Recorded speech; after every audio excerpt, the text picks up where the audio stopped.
সন্ন্যাসী চিন্ময় কৃষ্ণ দাসের জামিনের শুনানি ছিল আজ চট্টগ্রাম নগর দায়রা আদালতে। এবার আদালত চত্বরেই শোনা গেল ভারত বিরোধী স্লোগান।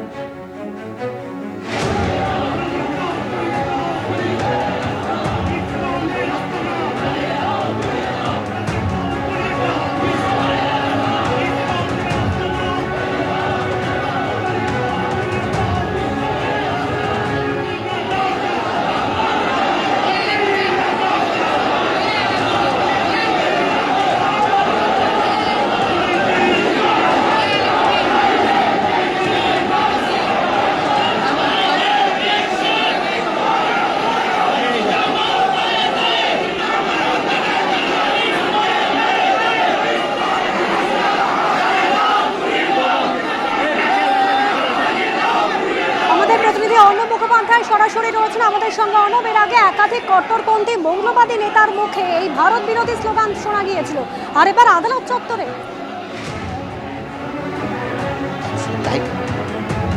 দেখো একদম আদালত চত্বরে এই স্লোগান উঠেছে, এবং যে স্লোগান উঠেছে, যে ভারত বিরোধী স্লোগান উঠেছে, ভুয়া ভুয়া স্লোগান উঠেছে, এই ধরনের স্লোগান উঠেছে। তো আমাদের সঙ্গে রয়েছেন অরুণ দত্ত, রয়েছেন যিনি কানাডা থেকে এসেছেন এবং গ্লোবাল বেঙ্গলি হিন্দু কোয়ালিশনের অন্যতম সদস্য। অরুণবাবু, কি বলবেন?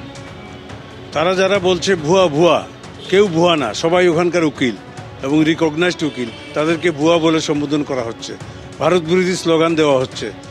এটা সরকারের স্লোগান ডেফিনেটলি না, সাধারণ মানুষের স্লোগান এবং কোর্টে যারা লয়ার আছে তাদের স্লোগান। তাতে বোঝা যায় এরা প্রত্যেকেই ভারত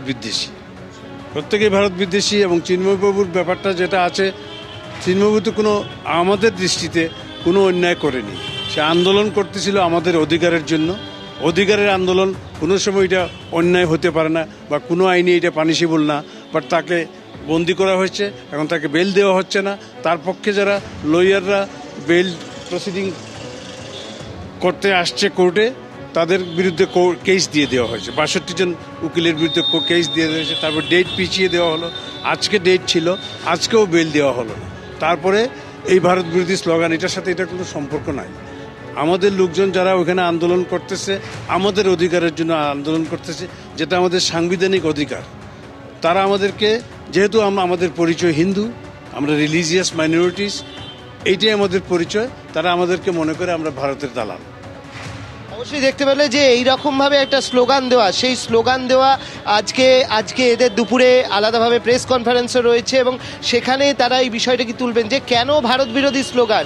একজনকে আটকে রাখা হয়েছে যিনি হিন্দুদের দাবি নিয়ে আন্দোলন করছিলেন, সেইটা নিয়ে বিষয় রয়েছে, কিন্তু সেখানে দেখা যাচ্ছে একটা আইনজীবীরা যারা যাচ্ছেন তাদেরকে ভারত বিরোধী স্লোগান দেওয়া হচ্ছে, সেখানে তাদেরকে বিভিন্ন ধরনের কটূক্তি করা হচ্ছে। স্বাভাবিকভাবে বিষয়টি নিয়ে কিন্তু রীতিমতো শোরগোল পড়েছে। ধন্যবাদ অর্ণব।